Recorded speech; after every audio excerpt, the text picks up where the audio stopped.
Hello friend, कैसे हैं आप सब। आप सबका हमारे यूट्यूब चैनल SECC 777 में स्वागत है। भाई साहब देव प्रकाश मंडल। हम अभी क्लास 10th के जो गणित के पुस्तक है ना, उस गणित के पुस्तक में जो है रैखिक समीकरण के युग्म में से हम प्रश्नावली 3.5 के प्रश्नों का हल करने वाले हैं। ओके, तो प्रश्न एक को टोटल 4 भागों में बांटा गया है। तो प्रश्न एक क्या कहते हैं ये भी जानना है, ठीक है। तो थोड़ा देख लीजिए प्रश्न एक में क्या बोला गया है। निम्न रैखिक समीकरण के युग्म में से किसका एक अद्वितीय हल है, किसका कोई हल नहीं है, या किसके अपरिमित रूप से अनेक हल है। अद्वितीय हल की स्थिति में उसे वर्गगुणन विधि से ज्ञात कीजिए। सिर्फ हमको अद्वितीय हल की स्थिति में ही वर्गगुणन विधि का उपयोग करना है। ओके, तो देखिए इसको 4 भागों में, यानी 1 नंबर के जितने प्रश्न है ना वो 4 प्रश्न है और 4 भाग में रखा गया है। तो सबसे पहले प्रश्न में लिखा गया है x माइनस में 3y, ठीक है। x माइनस में क्या लिखा गया है 3y और माइनस में 3 इक्वल में 0। ये मेरा है समीकरण 1। ओके, दूसरा क्या है 3x माइनस में 9y माइनस में 2, ये है इक्वल में 0। ये बना समीकरण 2, ठीक है ना। तो इसको हम पहले क्या हल करेंगे, पहले जानेंगे कि ये अद्वितीय हल है या एक हल है या अनेक हल है, ये जानेंगे, या कोई हल नहीं है, तब ना हम आगे बढ़ेंगे। तो जानने के लिए हमको सबसे पहले संगत और असंगत और समांतर प्रतिच्छेदी संपाती वाले फॉर्मूले को कॉपी कर लेना है, जो यहाँ पे हमने लिख के रखा है, ठीक है ना।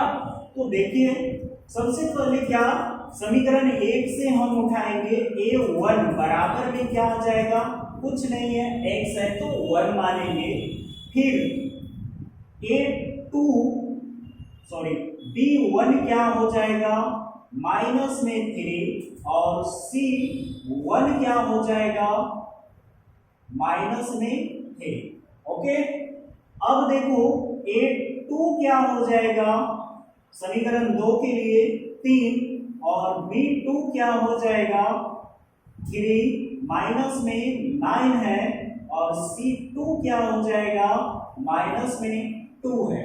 तो हमने आपको पहले बताया था कि सिर्फ 2 को कॉपी करना, a1 बटा a2 और b1 बटा b2। जब दोनों इक्वल आ जाए तो फिर c1 बटा c2 में चलना है। ओके, तो यहाँ पहले हम a1 बटा में a2 और b1 बटा में b2 को लिखते हैं।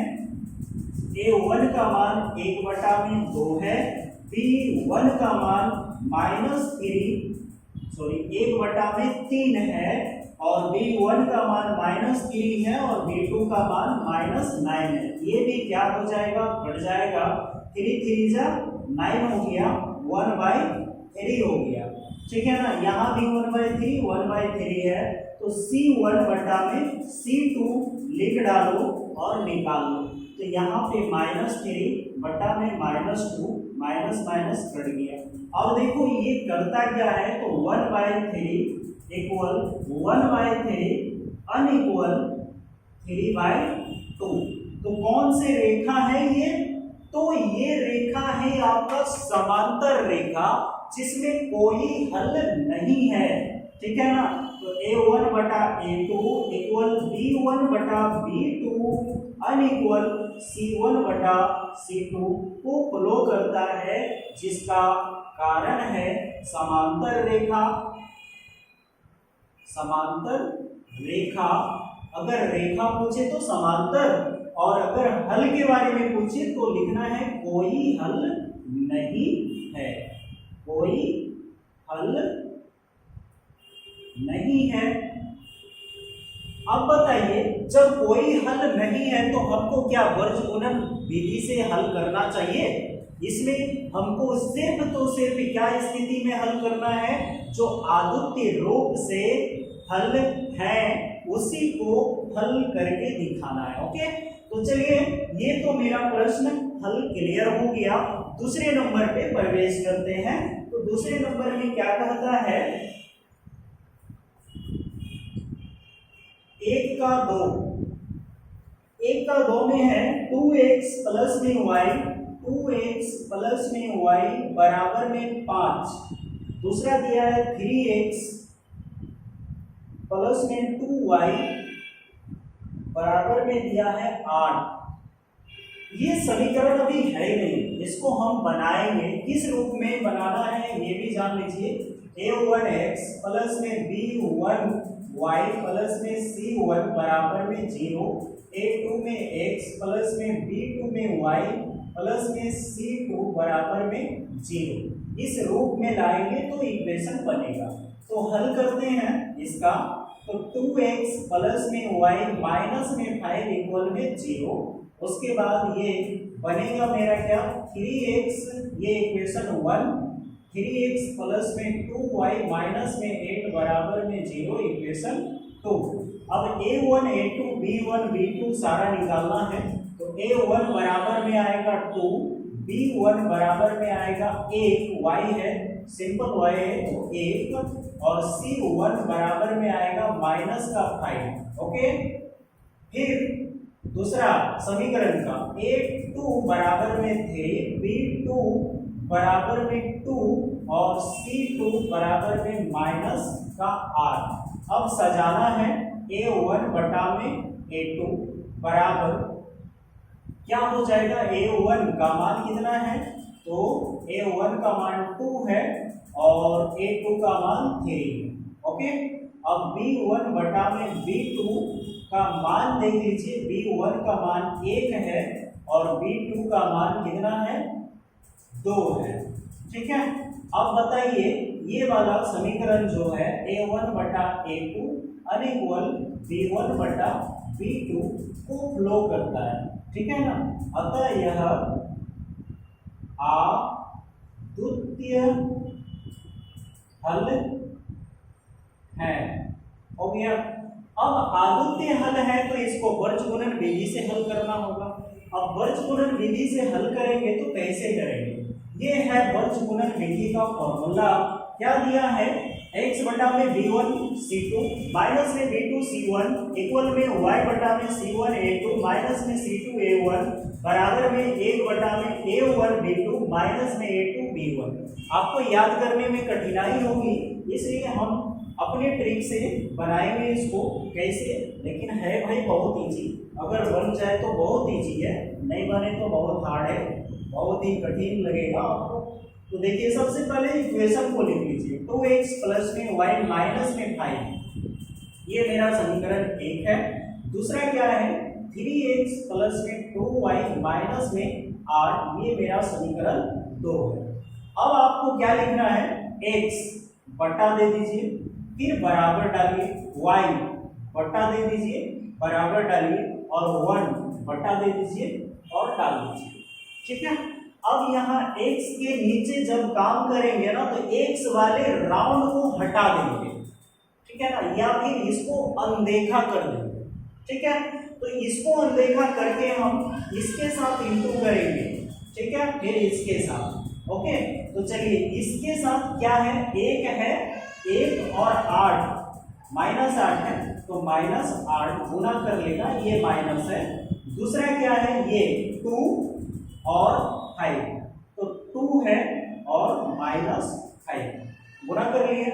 अब नेक्स्ट y का मान, y वाले को छोड़ देना और डायरेक्टली 2 और -8 इंटू करेगा, तो 2 इंटू में -8 माइनस, फिर 3 और 5 इंटू करेगा, तो 3 इंटू में -5 हो गया। अब 1 का काम है, तो 1 का काम है तो इसको छोड़ देना, इस बार अचर की संख्या को छोड़ देना, चर वाले को ले लेना। तो 2 से इंटू करेगा, 2 इंटू 2 प्लस में है इसलिए प्लस में, माइनस डाल देंगे, 3 इंटू करेगा y के साथ, तो 3 इंटू प्लस में 1 हो जाएगा। ओके, अब देखिए यहाँ पे क्या हो रहा है, तो x बटा में 8 एकम 8 माइनस में है 5 दूनी 10, माइनस में 10 हो गया। अब हमारे पास टोटल माइनस प्लस में minus minus minus minus plus, ये क्या करेगा घट जाएगी, बराबर यहाँ क्या हो जाएगा 2 y है, तो y बटा में 8 दूनी में 16 माइनस 3 5 15, यहाँ माइनस में 15। अब बराबर डाल दिए, 1 का काम करना है, तो 1 का 2 2 जा 4 माइनस में 3 1 जा 3, ठीक है।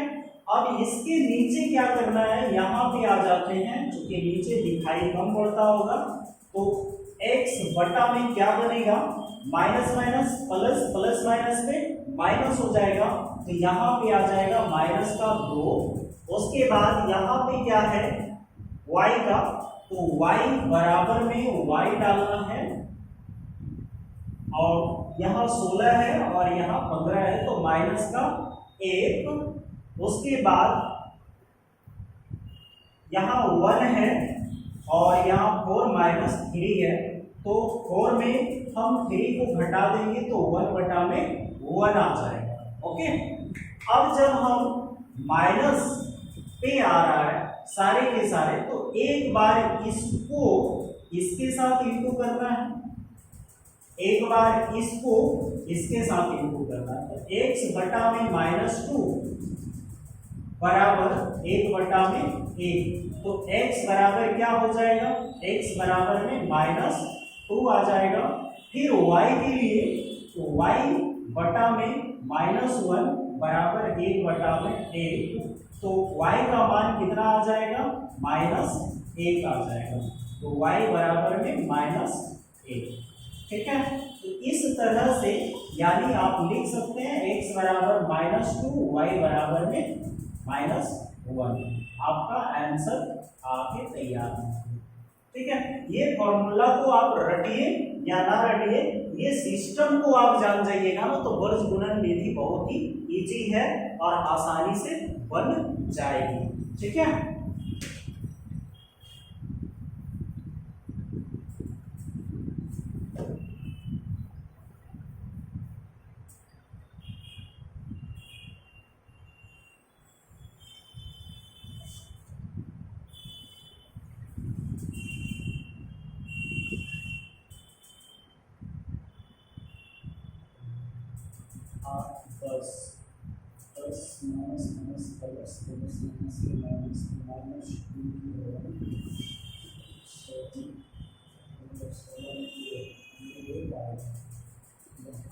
सॉरी, यहां पे देखिए 1 आएगा और ये जो है 10 8 माइनस करेगा तो 2 आएगा, ठीक है। अब हमारे पास ये जब 2 आया तो 2 भाग दे रहा है 1 से, तो यहाँ 2 आ जाएगा, और ये भी 1 से भाग देगा तो यहाँ भी 1 आ जाएगा। ओके, तो बस यही फर्क था और कुछ नहीं है। एक बार इसके साथ भाग दिया जा रहा है और एक बार इसके साथ भाग दिया जा रहा है, बस आपका आंसर आ जाएगा, ठीक है। नेक्स्ट अगले नंबर पे हम चलेंगे, तीसरे नंबर पे, ठीक है। तो इसको कॉपी कीजिए आप लोग, उसके बाद हम ना तीसरे में प्रवेश कर जाएंगे।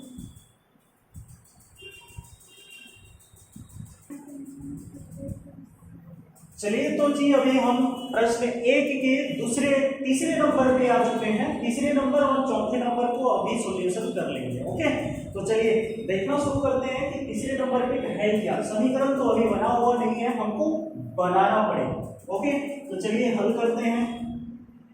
3x माइनस में 5y माइनस में 20 इक्वल में 0, ठीक है।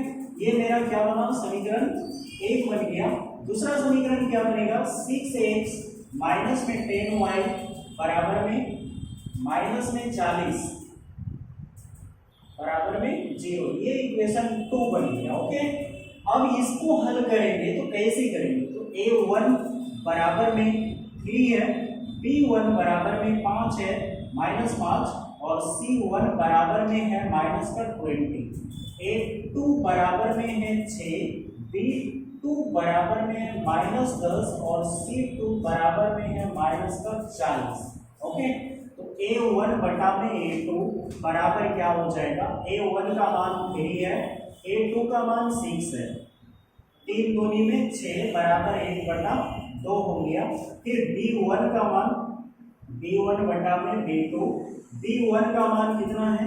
तो माइनस में 5 है और B2 का मान माइनस में 10 है। ओके, माइनस माइनस कट गया, 5 दूनी में 10, तो इसका भी मान 1/2 आ गया। अब C1 बटा में C2 क्या है? तो C1 का मान है 20 माइनस में 20 बटा में -40, C2 का मान है 40, माइनस माइनस कट गया, 20 दूनी में 40, 1/2, सारे के सारे 1/2 आ रहा है। तो A1 बटा में A2 बराबर B1 बटा में B2 बराबर C1 बटा में C2 हो गए ना। तो बराबर वाले क्या होते हैं? समपाती होते हैं, जिसमें अनेक हल होंगे। ठीक है ना, अनेक हल की स्थिति में हमको नहीं करना है, अनेक हल होंगे। ठीक, अनेक हल की स्थिति में हमको क्या करना है? नहीं करना है, इसका वज्र गुणन विधि से हल नहीं करना है। ओके, अब हम समीकरण इसमें चलेंगे, चौथे नंबर की ओर चलेंगे। ओके, तो देखिए ध्यान से, ये समीकरण बना हुआ है भाई, है ना, माइनस है A1 B1 और C1, है ना। तो हम एक समीकरण 1 का लिखते हैं, A1 बराबर में कुछ नहीं है तो 1 है, B1 बराबर में -3 और C1 बराबर में -7। उसके बाद क्या है? A2 बराबर में 3, B2 बराबर में -3, C2 बराबर में -15। तो A1 बटा में A2 बराबर 1/3, B1 बटा में B2 बराबर में आ जाएगा -3 बटा में -3। ओके, कट गया, तो 1 आ गया। अब देखिए यहाँ पे A1 बटा में A2 बराबर B1 बटा में B2 जो बराबर नहीं है, तो ये करता क्या है? सॉरी, यहाँ पे लिख लीजिए 1/3 अनइक्वल 1, है ना, बराबर नहीं है, इसलिए ये फ्लो करता है A1 बटा में A2 अनइक्वल B1 बटा में B2। तो लिखना क्या है? अद्वितीय रूप से हल है। अब जब हल है तो इसको वज्र गुणन विधि से हल करना है। तो वज्र गुणन विधि में अभी अभी हमने आपको बताया कि x लेना है, x बटा देना है, बराबर y लेना है, y बटा देना है, बराबर, उसके बाद 1 लेना है, बराबर देना है। ठीक है ना, सारे को हम बराबर कर लिए। उसके बाद x का काम करेंगे तो x वाले को छुपा लेंगे और y और अचर संख्या से काम करेंगे। ओके ना, तो 3y और 15 को लेंगे, माइनस में 3 गुना में -15 हो गया। ये बड़ी माइनस है, उसके बाद ये 3 और y और माइनस में 7, माइनस में 3 इंटू में -7 हो गया। उसके बाद y का काम करेंगे तो y को हटा लेंगे, माइंड से हटाना, समीकरण से नहीं हटा लेना। तो 1 इंटू में 15, 1 इंटू में क्या हो जाएगा? 15, -15 है। उसके बाद ये माइनस है, उसके बाद आपका 3x माइनस में 7 यानी 3 इंटू में माइनस में क्या है? 7 है। ओके, अब अचर वाले को ढाल दीजिए और ये कर दीजिए। ठीक है ना, तो अचर वाले को छोड़ देना है। 1 इंटू में -3, उसके बाद माइनस, फिर 3 इंटू में -3 हो गया। अब इसी को सेट करना है। 15 दिया हो जाता है 45, x बटा में 45 घटाओ में 7 दिया में 21, माइनस माइनस सब प्लस में कन्वर्ट हो गया। उसके बाद यहाँ y बटा में आ जाएगा 15 एकम 15 माइनस में 15, उसके बाद माइनस 7 दिया में 21 माइनस में 21 बराबर में 1 बटा इधर 1 दे देना है और 3 एकम में 3 माइनस में 3 माइनस 3 दिया में 9 माइनस में 9। ओके, अब इसको कन्वर्ट कर लीजिए तो x बटा में 45 में 21 घटाएंगे तो कितना आ जाएगा, 5 में 1 गया तो 4 और 4 में 2 गया तो 2, 24 हो गया। अब y सबके बीच बराबर है भाई, यहाँ नहीं लिखे थे, तो y बटा में क्या हो जाएगा, -15 minus minus plus plus minus में माइनस, तो 21 घटा देना है तो कितना आ जाएगा इसका, तो टोटल आ जाएगा 6 माइनस में 6। उसके बाद बराबर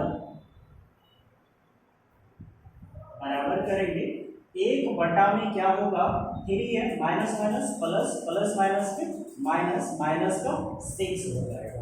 ओके, अब हम इस साइड आते हैं और इसको उठाते हैं, तो x बटा में आ गया मेरा 24 बराबर आया y बटा में आया मेरे पास माइनस का 6 और 1 बटा में आया माइनस का 6। तो आपको हमने बताया एक बार x बटा x के भागों को उठाकर 1 मतलब अचर संख्या से भाग देना है, तो x बटा में 24 बराबर 1 माइनस का 6। ठीक है, अब इसको हम जब भाग देंगे तो x बटा में 24 माइनस का गुना -6 बटा में 1, तो 6 4 जा 24 माइनस में आ जाएगा, तो x बराबर माइनस का 4 आ गया, x बराबर माइनस का 4 आ गया। अब हमारे पास क्या निकालना है, y का मान निकालना है, तो y को भी इससे डिवाइड करना, तो y बटा में क्या है 6 है, y बटा में 6 बराबर 1 बटा में माइनस का 6, ये दोनों में माइनस है भाई, तो y बटा में -6 गुना -6 बटा में 6 1, तो माइनस माइनस कट हो गया, 6 भी कट गया, बचा क्या 1, तो इसमें लिखना है y बराबर में 1। ठीक है, तो x बराबर कितना आ गया -4 और y बराबर में कितना आ गया 1, यही है आपका आंसर।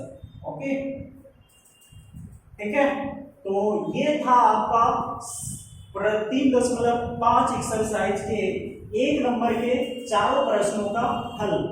ठीक है, तो आगे अभी हम दूसरे नंबर में भी प्रवेश करेंगे, लेकिन आप लोग से आग्रह है कि हमारे चैनल को सब्सक्राइब कीजिए, लाइक कीजिए, कमेंट कीजिए, और कहीं भी अगर हमारे वीडियो में डाउट लगे ना तो आप हमारे कमेंट बॉक्स में लिख के सेंड कर दीजिए, हम आपको समझाने का प्रयत्न करेंगे।